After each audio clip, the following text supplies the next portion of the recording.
Talaga mga kababayan, tinupad na ng ating Pangulong Bongbong Marcos yung kanyang political jingle noong 2022 presidential election. Yung bagong Pilipinas, bagong mukha. May prinsipyo, may isang salita. Mga kababayan, no? Yan yung ating Pangulo with First Lady Liza Marcos. Saka si DILG Secretary John Vic Rimulya. Tapos si Secretary Acosar ng Housing. Kasi yung mga nasa paligid, ayan si Tourism Secretary Cristina Frasco, Manila Mayor Hani Lacuna. Pwede ba napakaganda na po? Binigyan ng bagong mukha ng ating Pangulo yung marungis na Pasig River. Mabaho, madumi, para maging tourist destination. At yung mga tao sa paligid, mga kababayan, magbigyan ng opportunity nagbabagang mga balita at pagtalakay sa mga isyu ng lipunan. Bulsa! Opinyon, banat at paglalantad sa katotohanan. Bulsa! What you see is what you get. You decide. Talaga mga kababayan, tinupad na ng ating Pangulong Bongbong Marcos yung kanyang political jingle noong 2022 presidential election. Yung bagong Pilipinas, bagong mukha. May prinsipyo, may isang salita. Kaibigan nyo, kaibigan ko, siya si Bongbong Marcos, BBM. BBM. Bakit niya, Mr. Maravillas? Pinalitan niya po ng bagong muka ang Pilipinas. Bagong muka, bagong Pilipinas. Bagong Manila, bagong Pasig River. Napakaganda na po, mga kababayan, yung PBBM. Ano niya, Mr. Maravillas, yung PBBM? Pasig River. Pasig River, bigyang buhay muli, PBBM. Yan, mga kababayan, no? Yan yung ating Pangulo with First Lady Liza Marcos. Saka si DILG Secretary John Vic Rimulya. Tapos si Secretary Acosar ng Housing. Kasi yung mga nasa paligid, ayan si Tourism Secretary Cristina Frasco, Manila Mayor Hani Lacuna. Pwede ba napakaganda na po? Yung dating mabaho, pangit na kapaligiran, tingnan naman ninyo. World class na po ang itsura. World class development, mga kababayan. Pinigyan ng bagong mukha ng ating Pangulo yung marungis na Pasig River. Mabaho, madumi, para maging tourist destination. At yung mga tao sa paligid, mga kababayan, magbigyan ng opportunity. Magkaroon sila ng kabuhayan, livelihood po. Pwede sila doon.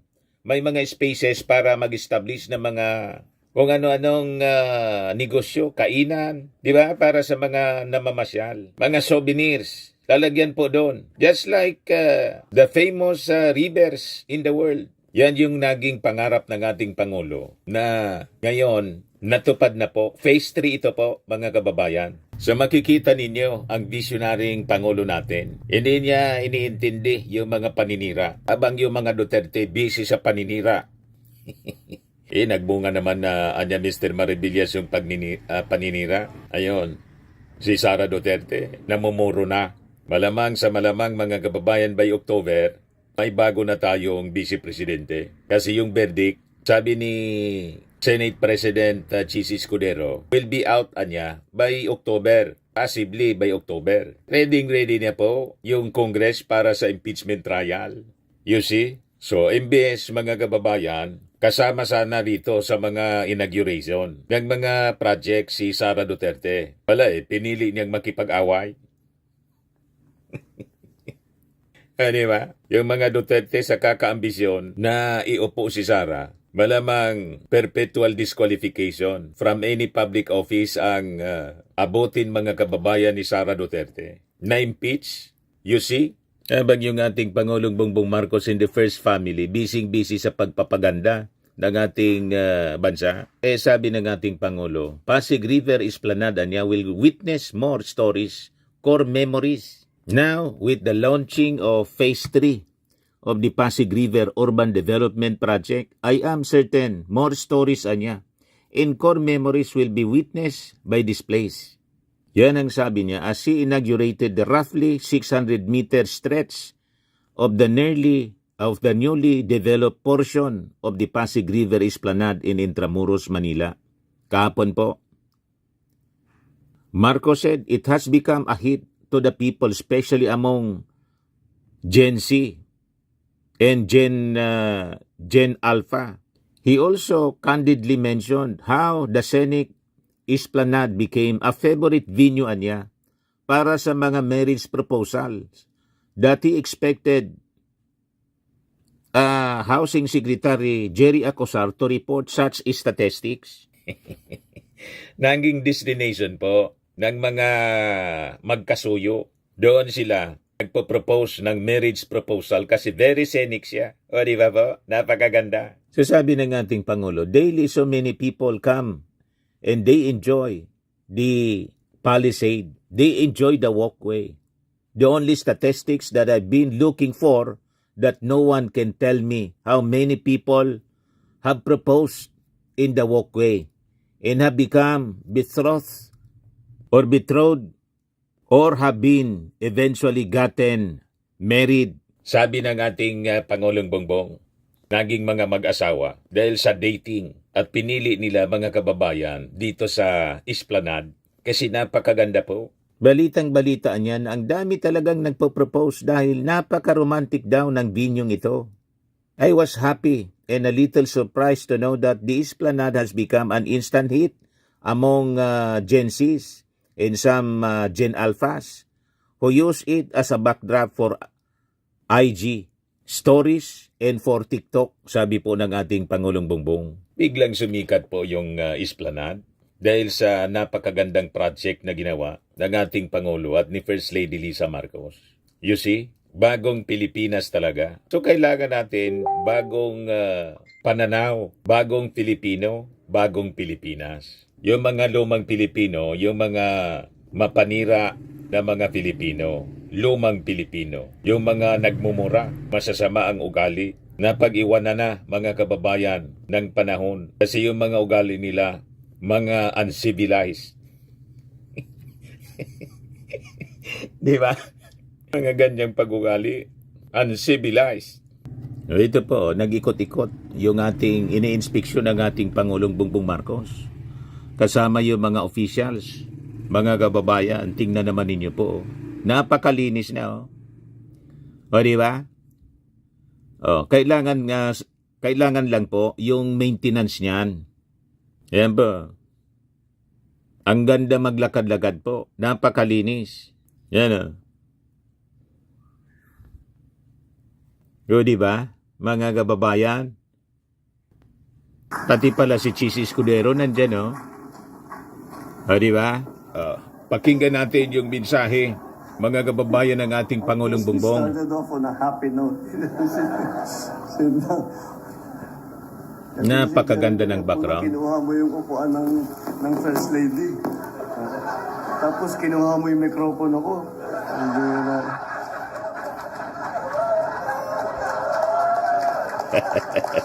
Buti na lang napakaganda ng project mo. Maraming salamat, Secretary Jerry Acosar, sa iyong pagpakilala nung nahanap mo na rin yung tamang mikropono. Senate President Chis Escudero, members of the Senate, of course, His Excellency, the Chinese Ambassador to the Philippines, Ambassador Juan Imbitado Sinian, pa rin yung Chinese Honorable members Ambassador. of the Cabinet, MMDA Chairman, Chairman Artes, Honorable members of the House of Representatives, Manila Mayor Hani Lacuna, of course, the driving force actually behind all of this. And thank God for that. Look at this. This is beautiful. The First Lady Lisa Araneta Marcos.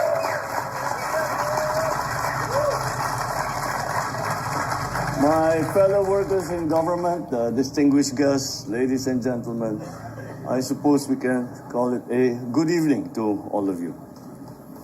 Well, last week, when this event was originally scheduled, nature had its way with us, and we had to postpone this event. Nature reminded us once more who is truly in charge. But nature has also taught us that patience and perseverance is rewarded. So here we are, a week later, more than ready to to unveil Phase 3 of the Pasig River Urban Development Project. This river has served Manila as a lifeblood long before our generation was conceived. It has played the role in our nation's history in terms of commerce, in terms of transportation, a source of food and water. If one will read No Limitangere and El Filibusterismo, Jose Rizal depicted the Pasig River that was vibrant, full of life. And the remaining photographs that we see from the earlier times show that the river was full of life, full of activity. Many people, many boats doing all kinds of, conducting their business. And it was all done on the river. Because in its waters we see reflections of our dreams and our history. And at times, we have to admit our share of neglect. But we are changing that. When we began this journey last year, I promised the First Lady and I would be fully supportive of the Pasig Bigyang Buhay Muli project. Ladies and gentlemen, that's why we are here today, to launch Phase 3 of this project, staying true to our mission of reviving the Pasig River. We have efficiently added 2,000 square meters of open space by closing the road that once divided Plaza Mexico. Ang ganda talaga. This will create a safer, more beautiful and expansive area for public events, for gatherings, Ang ganda for po. leisurely walks. More than a development project, it symbolizes unity, honoring our past while embracing progress. As we move to Maestranza, we will introduce an esplanade featuring a gallery walk that showcases local art and historical narratives. The esplanade will also include dedicated bike lanes and walkways, ensuring safety and accessibility to everyone. Our journey extends to Fort Santiago, where we will unveil the moat view, offering a new perspective of this historic fortress. At night, the monumental lighting will illuminate the ancient walls, highlighting the beauty ang ganda and talaga po. significance of our heritage, creating a stunning visual experience. With the opening of this new phase, we have created a pedestrian-friendly heritage corridor. One can jog, walk, or bike from Intramuros to Manila Central Post Office, across the historic and beautiful Jones Bridge, into the equally historic and cultural Binondo area. And I think it serves, Ambassador, perhaps, I am sure you know, but I think it is deserving of repeating to remind everyone that the Chinatown in Manila is the oldest Chinatown in the entire world.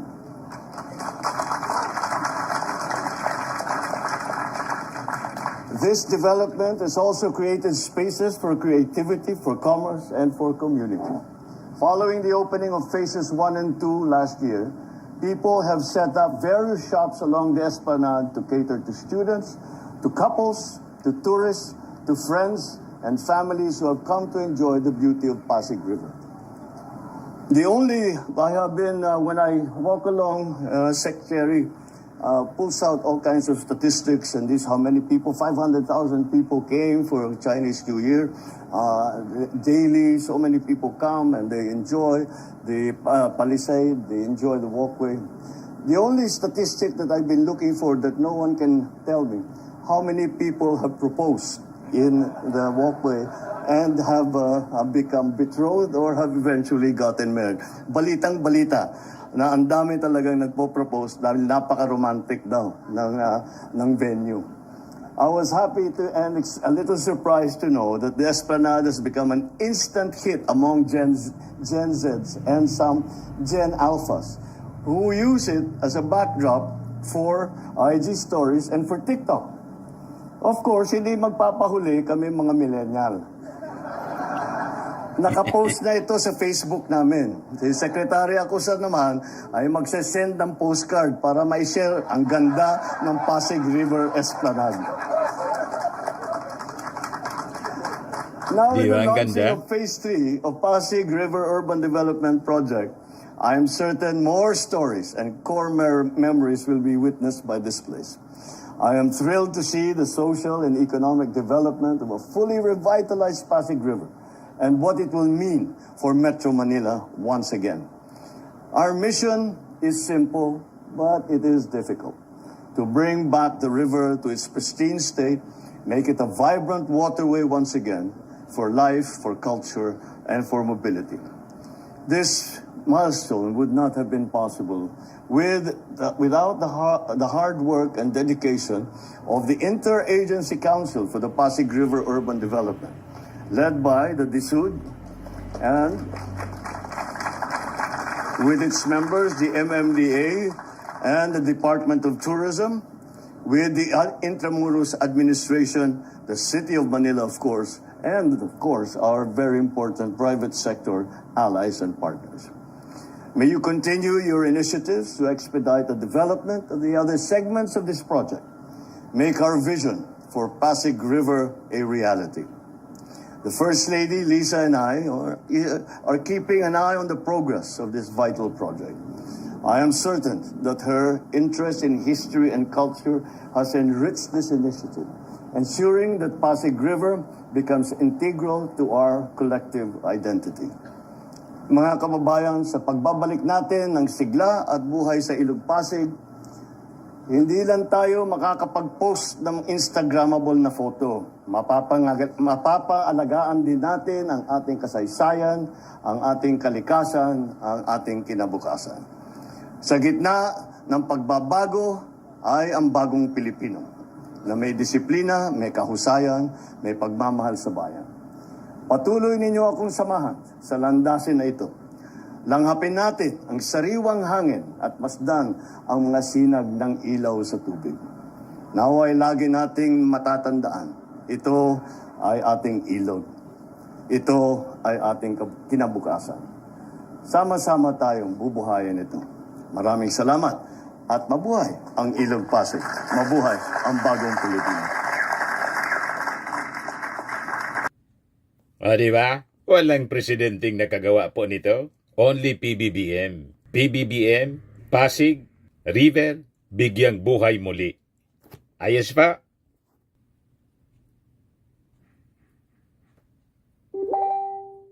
Ito naman po, Firmax Firming and Lifting Cream, pinapahid po sa mga pulses in affected area. Mainam po sa paninigas ng mga kaso-kasuan.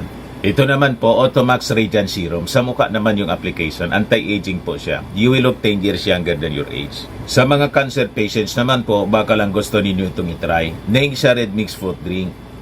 Hindi mo po siya gamot, food supplement siya. Kaya lang, gawa siya mga kababayan sa goji berry. Yung goji berry, may anti-cancer properties.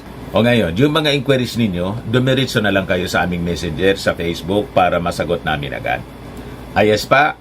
Ayos na ayos niya, Mr. Maravilla. At sa mga nagana po ng malinis and spacious fitness gym, pumunta lang po kayo sa aming Colossal Fitness Gym. May Grab ka rental din po kami. Ito naman po yung bago naming product na binibenta online. Eye Glow Serum, whitening po siya. Tingnan ninyo yung epekto sa aking anak na architect before and now. Yung mga inquiries po ninyo, dumiretso na lang kayo sa kanyang Facebook account, Riz Maravillas.